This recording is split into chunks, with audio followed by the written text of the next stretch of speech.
মাননীয় donor minister Shri Jyotiraditya Scindia আগামীকালকে 3 দিনের রাজ্য সফরে আসছেন এবং রাজ্য সফরে আসার পর উনি কিছু ডোনার স্পন্সার্ড কিছু প্রজেক্টের শিলান্যাস করবেন।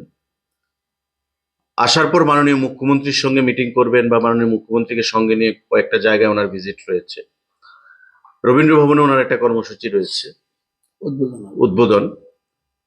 24 তারিখ মাতার বাড়ি যাবেন আগামীকালকে, আবার মাতা ত্রিপুরী সুন্দরী মন্দিরে যাবেন এবং আপনারা জানেন যে মাতা ত্রিপুরী সুন্দরী মন্দিরের বহুতল কার পার্কিং এর জন্য একটা অ্যালটমেন্ট বা অ্যালোকেশন ওনারা দিচ্ছেন ডোনার থেকে। তো হয়তো সেখানেও যাবেন, মানে মন্দিরে পূজা সেখানে অর্চনা করবেন। আগামী পরশুদিন সকালবেলা উনি যাবেন কদমতলা কুর্তিতে, উত্তর জেলায়। সেখানে আগরকে নিয়ে একটা ক্লাস্টার ম্যানেজমেন্টের উপর কিছু একটা ওনার শিলান্যাস রয়েছে। সেখান থেকে উনি আসবেন ঊনকোটিতে আমাদের যে পর্যটনের যে আকর্ষণ সেটা উনি দেখবেন এবং আগামী দিনে সেটাকে আরো কিভাবে উন্নত করা যায় সে বিষয়ে পর্যালোচনা করবেন। সেটা সেরে উনি সেখান থেকে আমবাসা হয়ে নারিকেল কুঞ্জের উদ্দেশ্যে রওনা হবেন এবং নারিকেল কুঞ্জে রাত্রি সেখানে যাবেন। রাত্রিতে যা প্রোগ্রাম অ্যাজ পার শিডিউল 8টা সাড়ে 8টায় নারিকেল কুঞ্জে ওনার পৌঁছানোর কথা রয়েছে।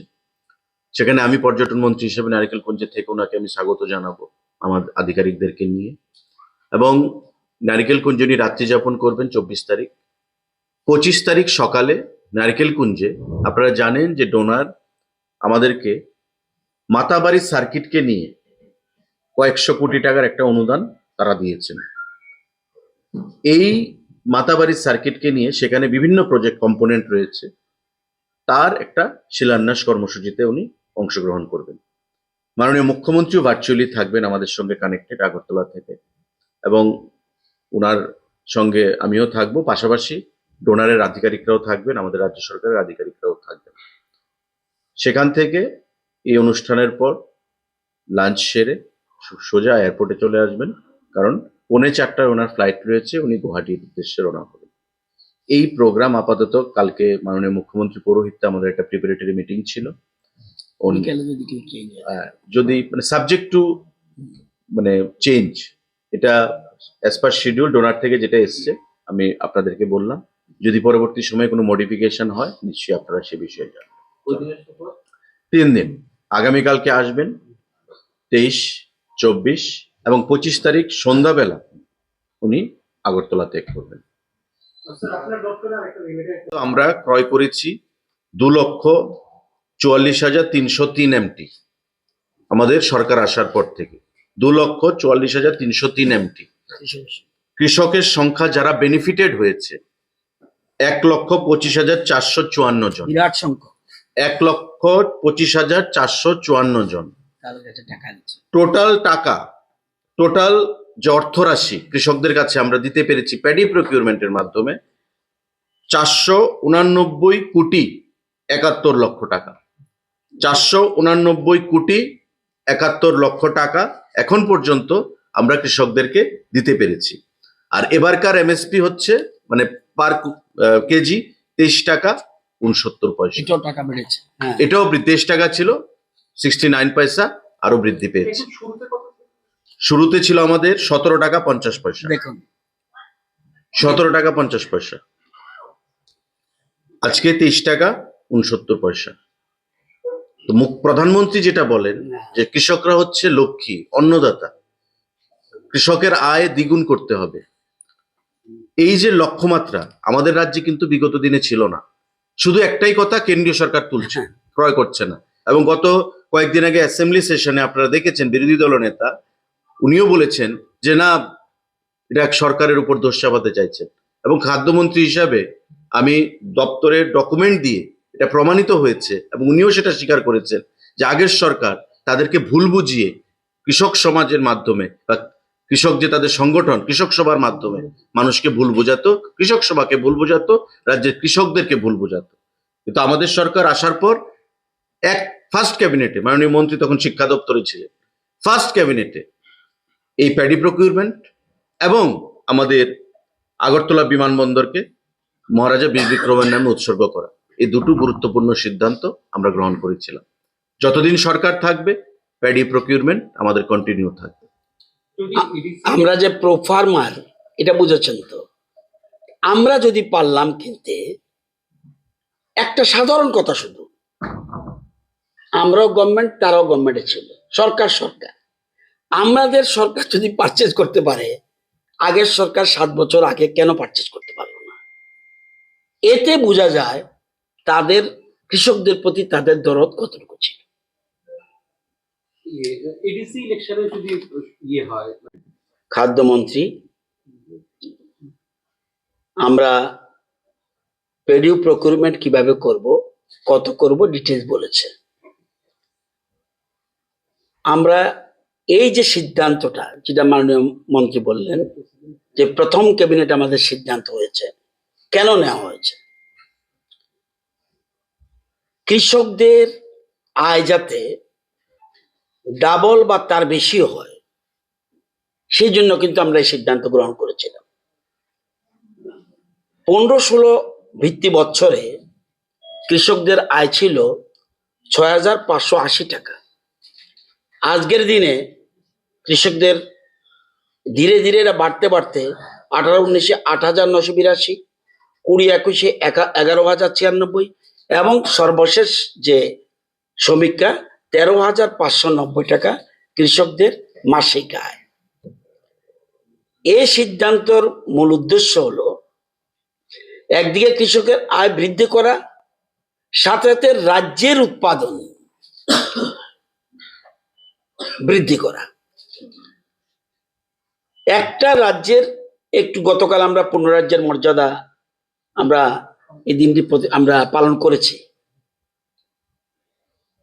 জিএসডিপি অর্থাৎ একটা রাজ্যের উন্নয়নটা কিভাবে হয়েছে, কি হয়েছে, কিভাবে অ্যাসেসমেন্ট করবেন? কয়েকটা রাস্তাঘাট, কিছু বিল্ডিং, এটা তো না, টোটাল কি GSDP, gross state domestic product কি। 17-18-তে আমাদের সরকার আসার আগে রাজ্যের জিএসডিপি ছিল 43,716 কোটি, আর গত বছর রাজ্যের জিএসডিপি হলো 89,687। আজকের দিনে 98,279 কোটি টাকা জিএসডিপি এটা। এবং আমাদের প্ল্যান কি, 2030-এ 1,64,000 কোটি আমাদের জিএসডিপির টার্গেট নেওয়া। এই যে আমাদের প্রধানমন্ত্রী বলছে এবং মুখ্যমন্ত্রী বলছে 2047 আমাদের টার্গেট 10,38,000 কোটি টাকা আমাদের জিএসডিপির প্ল্যানিং। এই নিয়ে আমরা এগুচ্ছি। এটা নিতে হলে কি করতে হবে? সব কিছুতে প্রোডাকশন বৃদ্ধি করতে হবে, কৃষিতে উৎপাদন বৃদ্ধি করতে হবে, হর্টিতে উৎপাদন বৃদ্ধি করতে হবে, মৎস্যতে উৎপাদন বৃদ্ধি করতে হবে, পশুপালনের মাধ্যমে মাংস এবং ডিম উৎপাদন বৃদ্ধি করতে হবে, service sector, tourism and business বৃদ্ধি করতে হবে, বিদ্যুৎ উৎপাদন বৃদ্ধি করতে হবে এবং বনজ সম্পদ উন্নয়ন, এগুলির উপর গুরুত্ব দিচ্ছি আমরা, এবং শিল্পের মাধ্যমে। এই জিনিসগুলি মিলে আমরা জিএসডিপি বাড়ে, সেই জন্য আমাদের সরকার প্ল্যানিং করে কাজটা করছে। দেখবেন, আপনি যদি একটা তথ্য দিই আপনাদেরকে, 17-18-তে রাজ্যের উৎপাদনে ছিল ধান উৎপাদন 7,70,000 মেট্রিক টন। আমাদের গত বছরের আমাদের উৎপাদন 8,30,000 মেট্রিক টন। কত বেড়ে গেছে! ওই যে আমরা এই যে কৃষকদের ধান কিনছি বিভিন্ন রকম ভাবে, তাদের উৎপাদন আজকে, অতীতে কিন্তু কৃষকরা মাঠ থেকে মুখ ফিরিয়ে নিয়েছিল, আজকে কৃষকরা উৎপাদনের দিকে যাচ্ছে, শিক্ষিত ছেলে মেয়েরা পর্যন্ত যাচ্ছে কৃষি, হর্টি, মৎস্য, এই যে জাত, পশুপালন, সবকিছুতে, এবং ট্যুরিজম। এবং আপনি দেখবেন ডোনার মিনিস্টার কালকে আসছে, দেখবেন আপনার আমাদের ট্যুরিজম মিনিস্টারও নারায়ণগঞ্জে যাবে বিভিন্ন রকম উদ্ঘাটনের জন্য। তো আমাদের মূল জিনিসটা হলো জিএসডিপি এবং এটার মূল উদ্দেশ্য। এবং আজকে আমাদের স্টেট কোথায় চলে গেছে, আমাদের আজকে ফ্রন্ট রানার স্টেট, এটা বুঝতে হবে। তো সেই জন্য এই সিদ্ধান্ত খুব গুরুত্বপূর্ণ সিদ্ধান্ত আমরা গ্রহণ করেছিলাম এবং কোনোদিনই আমরা আমাদের সরকার গঠন পর আমরা একটা তো এবং কি করোনার সময় আমরা মিস দিই যদিও কম প্রোডাকশন কম কালেকশন নিয়েছে কিন্তু এটা আমরা করেছি। আপনারা জানেন আজকে ভারতবর্ষকে প্রধানমন্ত্রী কি চাইছে বিশ্বের শস্য ভান্ডার করতে।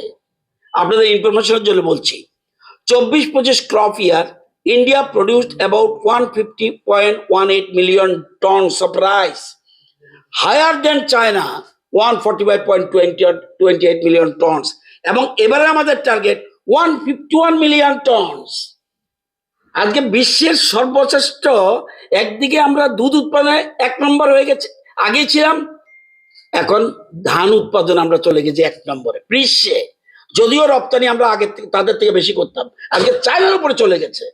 আজকে সবকিছুতে কোথায়, এই জন্যই এই যে বলছে $5 ট্রিলিয়ন কথা বলছে, এইসব কারণে আজকে দেখছে যে প্রোডাকশন কিভাবে বৃদ্ধি করতে হয়, এই জন্য আমরা এই ধরনের সিদ্ধান্ত নিয়েছি।